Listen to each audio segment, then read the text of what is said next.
A história começa em um deserto arenoso, onde o príncipe Arnold está se preparando para derrotar um minotauro gigantesco completamente sozinho. Mas bem naquele momento, seu mordomo chamado Sebas o interrompe para dar uma notícia séria, informando que o general Dominique está morto. Arnold imediatamente pergunta se o general foi assassinado ou não, mas Sebas admite que os detalhes em torno de sua morte ainda não estão claros. Sebas também diz que duvida que alguém sequer se dê ao trabalho de pedir uma investigação para descobrir quem pode ser o responsável pelo assassinato. Deixando esse assunto de lado por um momento, Sebas percebe que Arnold está segurando sua máscara de aventureiro na mão e pergunta por que ele a está carregando, já que não há nenhuma única pessoa por perto para vê-lo. Arnold explica que é apenas uma precaução, porque ele sabe exatamente o tipo de caos que aconteceria caso as pessoas descobrissem que o príncipe Arnold tem fingido secretamente ser um aventureiro esse tempo todo. Sebas alerta Arnold de que ele realmente deveria parar de brincar de aventureiro, já que esse é um hobby extremamente perigoso para alguém em sua posição. Mas Arnold simplesmente lembra Sebas de que ele já é amplamente conhecido em todo o reino como o príncipe insosso, principalmente porque seu irmão mais novo acabou absorvendo todo o talento natural da família. Já que é assim que as pessoas o enxergam, Arnold diz que pode muito bem fazer o que quiser. Dito isso, ele coloca sua máscara e se apresenta com seu apelido secreto, Silver, o aventureiro de rank esse. Usando sua magia antiga, ele derrota o minotauro gigante em questão de segundos. Silver então volta para a capital imperial e segue direto para a guilda dos aventureiros. Todos lá dentro ficam completamente chocados no momento em que ele joga um chifre de minotauro sobre o balcão, provando que conseguiu derrotar a criatura inteiramente sozinho. A recepcionista entrega feliz a recompensa pela caçada a Silver e diz o quanto está contente por um dos 5 aventureiros de rank esse de todo o reino está designado para aquela filial específica. Silver apenas pede à recepcionista que lhe dê prioridade máxima sempre que surgir uma tarefa difícil, e então deixa algumas moedas no balcão, para que ela e os outros aventureiros próximos possam ir tomar uma bebida rápida. Depois disso, Arnold tira a máscara, abre um portal mágico e volta direto para o Palácio Real, onde retoma suas tarefas diárias como o chamado Príncipe Insosso. Arnold então aparece em uma reunião com seu irmão gêmeo, Leonard, onde os dois discutem como o general Dominique conseguiu morrer tão de repente. Os dois têm quase certeza de que alguém o assassinou, mas nenhum deles faz ideia de quem poderia ser o responsável, e ambos concordam que iniciar uma investigação completa agora provavelmente causaria mais mal do que bem. Dada a posição perigosa em que agora se encontram, Arnold diz a Leonard que ele precisará lutar ativamente pelo trono, ou os dois poderão acabar mortos. Leonard fica um pouco hesitante com a ideia no início, mas depois que Arnold o lembra de todos os desastres que poderiam cair sobre eles caso não hajam, Leonard finalmente concorda em seguir o plano. Arnold diz a Leonard que a primeira coisa que ele precisa fazer é construir sua própria força pessoal, para que nenhum inimigo volte a ser capaz de ameaçá-los. Enquanto isso, Arnold afirma que ele próprio se concentrará em formar alianças políticas, embora admita que elas provavelmente não serão tão fortes, já que a maioria das famílias nobres poderosas já está presa a uma das 3 facções existentes. Ao ouvir o quão calmo e controlado Arnold consegue permanecer enquanto lida com problemas tão sérios, Leonard começa a pensar que Arnold talvez seja mais adequado para o papel de rei do que ele próprio. Mas Arnold insiste que sinceramente ele não é esse tipo de pessoa. Ele simplesmente quer viver o resto da vida em paz e tranquilidade ao lado de sua futura bela esposa. Além de tudo isso, ele explica que realmente precisa que Leonard se torne imperador, por seus próprios motivos. Mais tarde, Arnold tem uma conversa particular com Sebas, que pergunta por que ele não revela de uma vez para todos que na verdade é um dos 5 aventureiros de rank,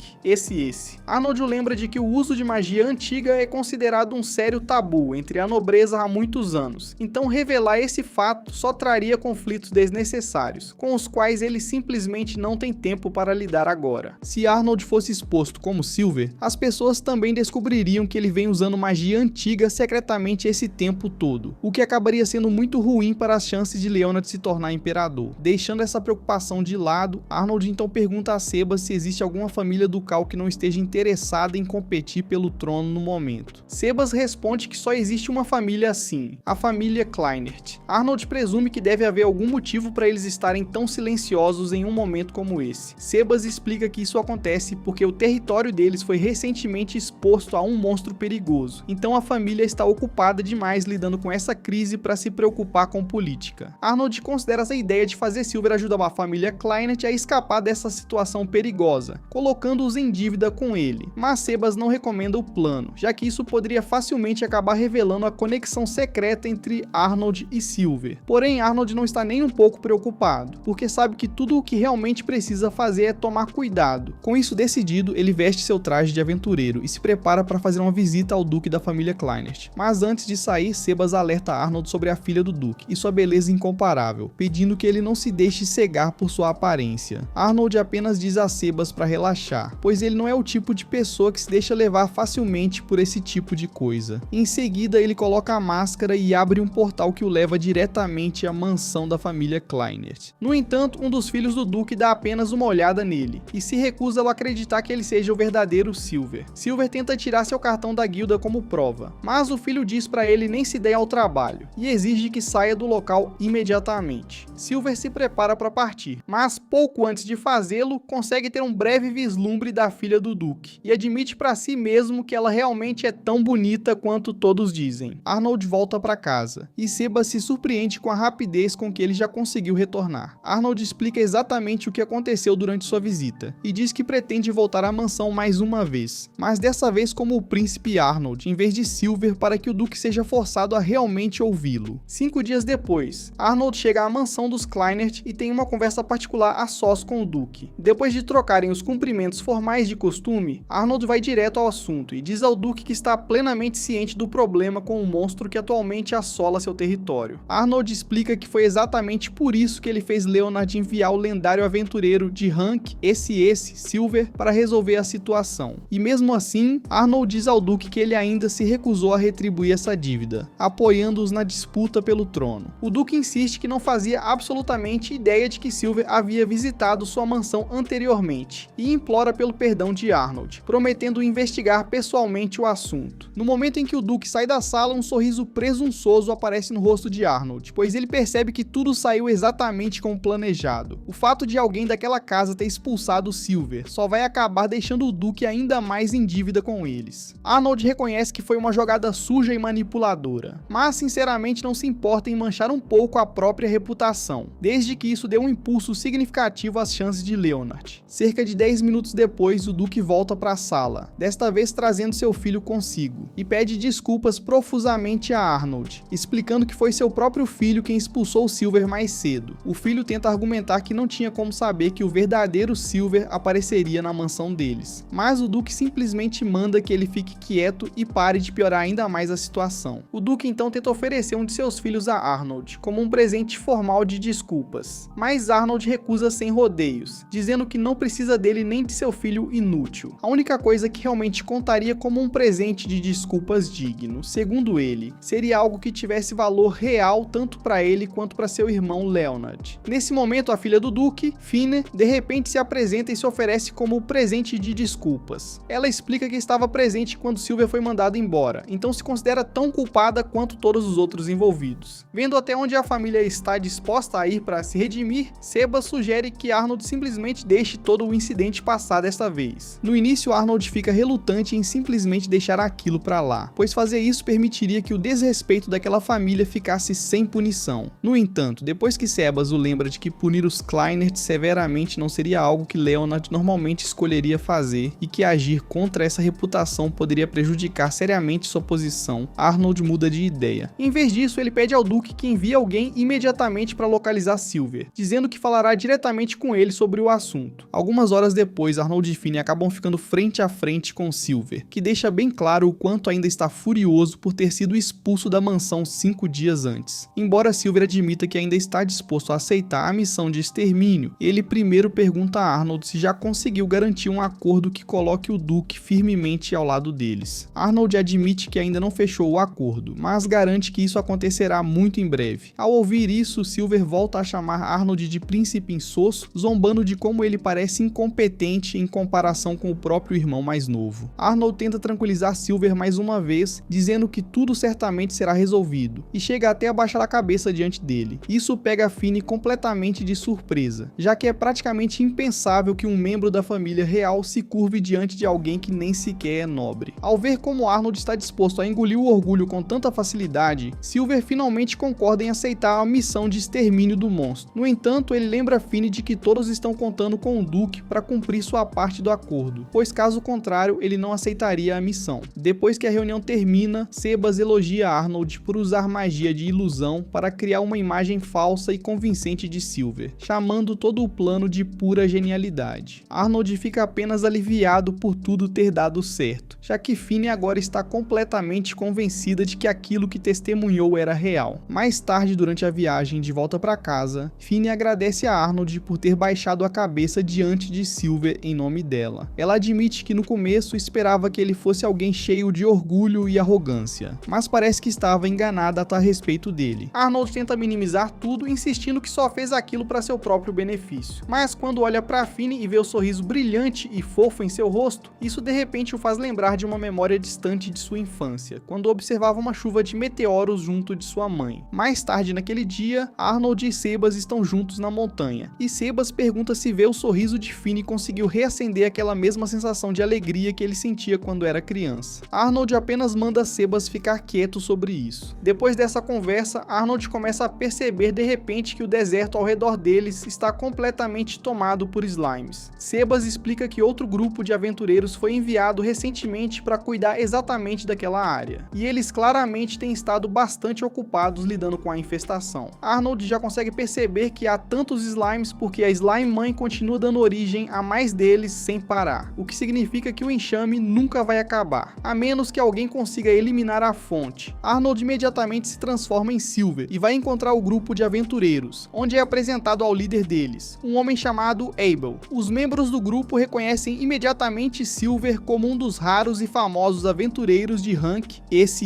Silver pergunta se eles foram oficialmente designados para lidar com aquela situação específica, e um dos membros do grupo explica que eles simplesmente não conseguiram acertar um golpe fatal na Slime Mãe, pois claramente não possuem poder de fogo suficiente para terminar o trabalho, e é por isso que estavam recuando. Silver se oferece para assumir a missão, mas consegue perceber claramente que o grupo de Abel está hesitante, pois preferiria resolver a situação inteiramente por conta própria. No entanto, Silver os alerta de que se insistirem em seguir por esse caminho, ele simplesmente reportará o caso à Guilda dos Aventureiros, e fará com que seja listado como um pedido de emergência. Isso permitiria que ele aceitasse a missão de qualquer forma, então realmente não há motivo para tentarem impedir que ele cuide dela. Abel entende a lógica do argumento de Silver, e concorda em deixá-lo lidar pessoalmente com a Slime Mãe. Silver elogia Abel por não deixar a ganância prejudicar seu julgamento, e então vai embora para cuidar da infestação de slime sozinho. Silver começa a conjurar sua poderosa magia antiga, e consegue eliminar todos os slimes, incluindo a própria Slime Mãe, com um único golpe devastador. Abel e o restante do grupo ficam absolutamente chocados ao testemunhar a magia antiga sendo usada pessoalmente pela primeira vez. Mas antes que qualquer um deles sequer pense em perguntar algo a respeito, Silver simplesmente abre um portal e deixa a área por completo. Silver finalmente volta para casa e tira sua máscara, completamente sem perceber que Finney esteve ali o tempo todo, em choque. Isso significa que sua identidade antes secreta já não é mais um segredo. Arnold se vira para Finney e pergunta o que ela está fazendo ali. Finney explica que preparou alguns lanches por conta própria e simplesmente queria levá-los para que ele pudesse aproveitar. Ela também diz a Arnold que ele não precisa se preocupar, pois não tem a menor intenção de contar a ninguém o segredo dele sobre ser Silver, o famoso aventureiro de Rank S. Arnold ressalta que na verdade ela acabou de dizer o segredo em voz bem alta alguns instantes atrás. No entanto, ele explica que isso não é realmente um problema, pois já colocou uma barreira à prova de som ao redor do quarto. Graças a essa barreira, ninguém do lado de fora consegue ouvir nada do que eles estão dizendo, então seu segredo continua perfeitamente seguro. Arnold fica surpreso com a naturalidade com que Finney está lidando com toda aquela situação. Ele pergunta por que ela não está nem um pouco preocupada com a possibilidade de ele decidir silenciá-la à força, agora que ela conhece seu maior segredo. Finney simplesmente sorri e diz que não está preocupada nem um pouco. Ela explica que sabe que Arnold não é o tipo de pessoa que faria algo assim. Essa possibilidade nunca sequer passou pela cabeça dela, pois confia completamente nele. Ao pensar um pouco mais sobre isso, Finney finalmente entende por que Arnold passou por tantos problemas durante todo esse tempo. Ele chegou ao ponto de organizar um encontro com uma falsa imagem de Silver, e até se referiu a si mesmo como o príncipe sem graça, tudo para ajudar o príncipe Leonard. Perceber isso apenas reforça ainda mais a opinião dela sobre Arnold. Isso a convence de que ele é realmente uma pessoa bondosa e honrada, que sempre coloca os outros antes de si mesmo. Arnold diz a Finney que isso nunca tinha sido um problema antes, pois até aquele momento Sebas era a única pessoa que sabia que ele era, na verdade, Silver. Sebas sempre foi extremamente confiável e nunca deixava nenhum segredo escapar. Por isso Arnold nunca precisou se preocupar com sua identidade sendo revelada. Agora que Finney também conhece a verdade, Arnold diz seriamente para ela não contar isso a mais nenhuma alma viva. Finney concorda sem hesitar e promete sinceramente que guardará o segredo dele, não importa o que aconteça. Mais tarde, naquela mesma noite, Abel e o restante de seu grupo se encontram com o Duke para apresentar um relatório completo sobre a missão que concluíram recentemente. Depois de ouvir tudo com atenção, o Duke os elogia pelo progresso que fizeram e agradece por todo o esforço que dedicaram à missão. Ele também se desculpa, pois sabe que a tarefa se tornou muito mais difícil e problemática do que qualquer um esperava inicialmente. Assim que termina de falar, o Duke ordena que um de seus servos traga uma pequena bolsa cheia de dinheiro. Ele explica que aquele dinheiro não faz parte da recompensa que havia sido prometida. Em vez disso, trata-se apenas de uma recompensa extra para demonstrar o quanto ele é grato por tudo o que fizeram. Abel recusa educadamente a bolsa de dinheiro. Ele diz ao Duque que a recompensa originalmente prometida já é generosa o bastante, por isso não pode aceitar nada além daquilo. Ele também admite honestamente que seu grupo não foi o responsável por resolver o verdadeiro problema no final, então não acredita que mereçam qualquer recompensa adicional. Ouvir Abel falar de forma tão honesta e humilde faz Arnold sorrir discretamente, pois ele não consegue deixar de admirar o quanto Abel e seus companheiros são sinceros e diretos. Depois que Abel e seu grupo vão embora, o Duque se vira para Arnold e agradece sinceramente por tudo o que ele fez. No entanto, Arnold imediatamente diz que o Duque deveria agradecer ao príncipe Leonard, e não a ele. Ele explica que foi Leonard quem quis que o Duque conhecesse tanto Arnold quanto Silver desde o início, então o mérito deveria ser de Leonard, não dele. Ao ouvir isso, o Duque declara formalmente que sua família passará a apoiar o príncipe Leonard em sua disputa pelo trono. Arnold aceita a decisão do Duque, e os dois selam um acordo com um firme aperto de mãos. Ao pensar sobre a situação, Arnold percebe que isso significa que Leonard finalmente se estabeleceu como a quarta grande força na batalha pelo trono, ficando lado a lado com seus dois irmãos e suas duas irmãs. O Duque então ressalta que apesar desse avanço, a facção de Leonard ainda parece estar com falta de pessoal. Arnold concorda e explica que a maioria dos nobres ainda está escolhendo permanecer neutra enquanto espera para ver como a batalha pela sucessão se desenvolverá. No momento, o que Leonard mais precisa é de um grupo de nobres confiáveis, capazes de apoiá-lo sem traí-lo mais tarde. O Duque pergunta a Arnold se ele tem alguma ideia, mas antes que Arnold possa responder, o próprio Duque apresenta uma sugestão. Ele diz que Arnold deveria simplesmente levar Finney com ele. Arnold é pego completamente de surpresa pela proposta, e pergunta por que ele sugeriria algo assim. O Duque explica que Finney vem insistindo que deseja retribuir a dívida que eles têm com Arnold. Arnold percebe que Finney realmente quer ajudar, e como o Duque também apoia totalmente a decisão dela, acaba concordando em permitir que ela os acompanhe. Pouco tempo depois, Arnold e Finney entram em uma carruagem e começam a viagem de volta para a capital real, enquanto o Duque e o irmão mais velho de Finney ficam do lado de fora se despedindo. Durante a viagem de volta, Finney percebe que Arnold está estranhamente quieto. Ela pergunta se alguma coisa está incomodando, pois ele parece um pouco chateado. Arnold admite que está se sentindo frustrado. Ele explica que a luta pelo trono já causou inúmeras mortes ao longo da história, e por esse motivo, não quer que Finney seja arrastada para um conflito tão perigoso. Finney entende perfeitamente o que ele quer dizer, mas diz que ainda assim escolheu acompanhá-lo porque realmente deseja ajudá-lo. Mesmo conhecendo os riscos, ela não tem a menor intenção de mudar de ideia. Depois de retornar à capital real, Arnold vai direto para o escritório de Leonard para relatar tudo o que aconteceu durante sua visita ao território do Duque. Ele explica como a reunião ocorreu e informa a Leonard que o Duque decidiu oficialmente apoiar a facção deles, principalmente por causa do envolvimento de Silver. Mesmo assim, Arnold aconselha Leonard a ainda não confiar completamente no Duque. Embora ele tenha se unido ao lado deles, ainda é cedo demais para saber se sua lealdade continuará inabalável. Assim que termina seu relatório, Arnold diz a Leonard que um dos filhos do Duque veio com ele, como se estivesse esperando o momento certo. Finney entra no quarto e se apresenta educadamente. Leonard também se apresenta e, depois de ouvi-lo falar, Finn sorri calorosamente. Ela diz a Leonard que está feliz por finalmente conhecê-lo pessoalmente, pois ele realmente é a pessoa bondosa e gentil que Arnold sempre descreveu. Leonard fica curioso ao ouvir Finn mencionar que Arnold costuma falar muito sobre ele. Querendo saber exatamente o que foi dito, Leonard pede animadamente que ela conte tudo. Finn concorda com alegria, e os dois passam algum tempo conversando enquanto ela compartilha as coisas que Arnold disse sobre ele. Depois de ouvir por um tempo, Leonard se vira para Arnold e pergunta o que ele pretende fazer com Finn, agora que ela veio para a capital real. Arnold diz que pretende fazer com que Finn os ajude como negociadora sempre que precisarem lidar com outros nobres. Ele também planeja deixá-la hospedada na mansão real por enquanto. O simples fato de um membro da família Kleinert estar morando ali já deve ser suficiente para mostrar a todos que Leonard agora possui o apoio total da casa Kleinert. Depois que esse assunto é resolvido, Arnold pergunta a Leonard se existem outros nobres que talvez estejam dispostos a se tornar aliados deles. Leonard diz que é difícil afirmar, pois quase todas as famílias influentes já se juntaram a uma das 3 facções mais poderosas. Finn parece confusa, pois não faz ideia de quem são essas 3 facções rivais. Percebendo isso, Arnold e Leonard reservam um tempo para explicar a situação política atual para ela. Eles falam sobre os membros das 3 famílias nobres mais poderosas do reino, e explicam como cada uma delas está competindo pelo trono. Arnold explica que essas 3 grandes famílias vêm expandindo constantemente sua influência para fortalecer suas reivindicações. Cada facção construiu seu apoio em torno de um pilar diferente do reino. Uma delas é apoiada principalmente por poderosos oficiais civis, outra conta com o apoio dos militares, enquanto a terceira reuniu os magos mais fortes do reino sob sua bandeira. Leonard acrescenta que muitos nobres agora estão tentando conquistar o favor de uma dessas 3 facções, pois acreditam que esse é o caminho mais seguro para garantir o próprio futuro. Leonard continua explicando que tudo isso começou cerca de 3 anos atrás, depois que o irmão mais velho deles, Wilhelm, foi morto em batalha. Se Wilhelm tivesse sobrevivido, jamais teria existido uma disputa para decidir quem herdaria o trono. Depois de ouvir isso, Arnold olha calmamente para Leonard e afirma com confiança que fará pessoalmente com que Leonard se torne o próximo rei. Nesse momento, Marie bate à porta antes de entrar no quarto com uma carta urgente para Leonard. Depois de lê-la, Leonard descobre que o Duque Seifert se juntou oficialmente à facção da princesa Zandra, enquanto o Duque Paulman declarou seu apoio ao príncipe Gordon. Ao ouvir a notícia, Arnold e Leonard percebem imediatamente o quanto estão atrás dos outros. Aqueles 2 duques controlam enormes organizações comerciais e possuem uma influência financeira gigantesca. Competir contra esse nível de riqueza não será nada fácil, e eles sabem que não conseguirão enfrentar todos esses recursos apenas com dinheiro. Depois de pensar por um momento, Arnold se levanta e diz que vai fazer uma pequena pausa. Ele explica que suas costas ainda estão doendo por causa da longa viagem de carruagem de volta à capital real e que deseja descansar um pouco antes de se preocupar com qualquer outra coisa. 2 dias depois, Finn pergunta a Arnold se ele poderia mostrar a capital real para ela. Arnold recusa imediatamente, pois sabe que andar pela cidade ao lado dela chamaria a atenção demais. Finn rapidamente garante que ninguém vai reconhecê-la, pois planeja usar um par de óculos como disfarce. Arnold não fica nem um pouco convencido, e diz que usar apenas óculos está longe de ser suficiente para esconder a identidade dela. Ele afirma que ela precisará se esforçar muito mais no disfarce se quiser evitar ser reconhecida. Em resposta, Finn tira uma jaqueta azul com capuz e a veste. Ao ver o capuz cobrindo boa parte de sua aparência, Arnold admite que o disfarce é realmente muito melhor do que ele esperava. Percebendo que aquilo deve ser suficiente para impedir que ela chame atenção, ele finalmente cede e concorda em levá-la para conhecer a capital real. Pouco tempo depois, os dois seguem para a cidade, e Arnold começa a mostrar a capital real para Finn. Enquanto caminham pelas ruas movimentadas, Finn fica surpresa com o quanto Arnold conhece a cidade. Quando ela o chama pelo nome, Arnold rapidamente diz para chamá-lo de Arn, pois usar seu nome verdadeiro poderia chamar atenção. Finn concorda alegremente, pois gosta do apelido. Depois de caminharem por algum tempo, eles param para almoçar. Finn dá uma mordida em seu sanduíche de queijo e diz que é uma das coisas mais deliciosas que já comeu. Arnold explica que ele é feito com queijo de cabra, o que lhe dá aquele sabor intenso. Depois disso, eles percebem um grupo de crianças brincando por perto. Observá-las faz Arnold se lembrar de sua infância. Ele conta a Finn que costumava escapar do palácio apenas para brincar com outras crianças e aproveitar uma vida normal. Finn admite que sente inveja dele, pois teve pouquíssimos amigos enquanto crescia. Arnold diz que de agora em diante deve ser mais fácil para ela fazer amizades, mas que só deve confiar em pessoas que tenham provado merecer sua confiança. O momento tranquilo deles é interrompido quando uma criança acidentalmente joga um balão de água que encharca a parte de cima da roupa de Finney. Arnold imediatamente a leva até uma loja de roupas próxima para que ela possa se trocar. Como Finney não consegue decidir o que vestir, Arnold escolhe um vestido para ela. Quando ela sai usando a roupa, Arnold cora um pouco, e até mesmo a dona da loja diz que o vestido combina perfeitamente com ela. Quando chega a hora de pagar, Arnold diz que Sebas passará por ali mais tarde para acertar a conta. A dona da loja ri e diz para os dois aproveitarem o restante do encontro. Arnold e Finney negam rapidamente, mas a mulher apenas sorri. Os dois continuam explorando a cidade até o pôr do sol. Quando estão se preparando para ir embora, uma última barraca de rua chama a atenção de Finney. Enquanto ela está distraída, Guido, o filho mais velho do Duque Holswirth, se aproxima de Arnold e começa a zombar dele, chamando-o de príncipe sem graça. Ele chega até mesmo a atingir a perna ferida de Arnold, com sua bengala para humilhá-lo. Finney corre imediatamente até eles e exige saber por que Guido está tratando Arnold daquela maneira. Quando ela abaixa o capuz, Guido reconhece imediatamente quem ela é. Finney rapidamente mente, afirmando que Arnold é na verdade o príncipe Leonard disfarçado de seu irmão, para descobrir como as pessoas o tratam. Arnold entra imediatamente na mentira, arrumando o penteado e se interpretando Leonard perfeitamente. Acreditando ter ofendido o príncipe Leonard, Guido rapidamente vai embora com seu grupo. Quando os dois ficam sozinhos novamente, Arnold explica que apesar de Finney ter tentado ajudá-lo, Guido provavelmente guardará rancor dela. Além disso, agora ele acredita que Leonard às vezes se disfarça de Arnold, o que pode dificultar ainda mais suas atividades secretas. Mesmo assim, Arnold agradece a Finney, pois sabe que ela agiu por causa dele. Alguns dias depois, Arnold e Leonard recebem uma convocação inesperada para participar de uma reunião formal com seu pai, o rei. Como algo assim nunca aconteceu antes, Arnold tem certeza de que o anúncio do rei não trará nenhuma boa notícia. A reunião começa com todos os príncipes e princesas imperiais reunidos dentro do palácio, incluindo Arnold e Leonard. Como todos foram convocados com tão pouca antecedência, o clima está tenso enquanto aguardam o imperador explicar por que foram chamados. Depois de agradecer a todos por terem vindo tão rapidamente, o imperador está prestes a começar quando Gordon fala de forma impaciente. Ele pergunta por que foram convocados e diz abertamente que se a reunião for sobre entrar em guerra, ele aceitaria a oportunidade com prazer. Gordon claramente parece animado com a ideia de lutar no campo de batalha. Ao ouvir isso, Zandra imediatamente chama Gordon de cabeça de músculos. Ela aponta que ele sempre parece pensar em guerra antes de qualquer outra coisa. Gordon não nega nem um pouco. Em vez disso, ele diz com orgulho que existe uma grande honra em lutar pelo Império, e até mesmo morrer no campo de batalha, caso seja necessário. Para ele, não existe maneira melhor de provar sua lealdade. Antes que a discussão possa continuar, o imperador finalmente fala. Ele anuncia que decidiu trazer de volta uma antiga tradição imperial conhecida como o Festival de Caça dos Cavaleiros. O festival não apenas retornará, como todos os príncipes e princesas imperiais competirão uns contra os outros durante o evento. O anúncio surpreende imediatamente todos na sala. Gordon e Zandra trocam olhares confusos, pois nenhum dos dois entende completamente do que o imperador está falando. No entanto, Eric reconhece o nome na mesma hora. Ele se lembra de ter lido sobre o festival e percebe que o imperador está se referindo à antiga competição em que os guardas imperiais caçavam monstros poderosos. O vencedor era determinado por quem capturasse ou derrotasse o maior e mais raro monstro durante o evento. O chanceler imperial, Franz, confirma a explicação de Eric. Ele conta a todos que o Festival de Caça dos Cavaleiros já foi uma das maiores tradições do Império. No entanto, por vários motivos, ele foi desaparecendo lentamente ao longo dos anos e acabou deixando de ser realizado por completo. Agora, o imperador decidiu que chegou a hora de reviver o festival e transformá-lo novamente em um evento oficial. Franz também tranquiliza todos, dizendo que não haverá nenhum problema com a Guilda dos Aventureiros. Como muitos dos monstros mais poderosos normalmente ficam sob a autoridade da guilda, alguns dos príncipes provavelmente estavam se perguntando se poderia haver algum conflito. Franz explica que essas preocupações já foram resolvidas, pois a Guilda dos Aventureiros concordou oficialmente em apoiar o evento, permitindo que a competição aconteça sem nenhum problema. Depois de ouvir tudo isso, Gordon imediatamente fica interessado. Uma competição envolvendo a caça de monstros poderosos parece perfeita para ele. Sem perder tempo, ele pergunta ao imperador o que o vencedor do festival receberá. Gordon imediatamente sugere que o vencedor deveria receber o título de príncipe herdeiro. No entanto, o imperador diz que essa recompensa é valiosa demais. Em vez disso, ele anuncia que o vencedor receberá o título de embaixador extraordinário. Todos ficam ficam chocados com o anúncio, pois sabem o quanto esse título é valioso e respeitado. Depois da reunião, Leonard diz a Arnold que ele seria a pessoa perfeita para ocupar o cargo de embaixador extraordinário. No entanto, Arnold não acredita ser capaz de construir e manter boas relações com outras nações, então diz que Leonard seria, na verdade, a melhor escolha. Leonard sabe que Arnold está certo, mas a ideia de ter que competir contra a própria família ainda não parece correta para ele. Mesmo assim, Leonard entende que vencer essa competição é extremamente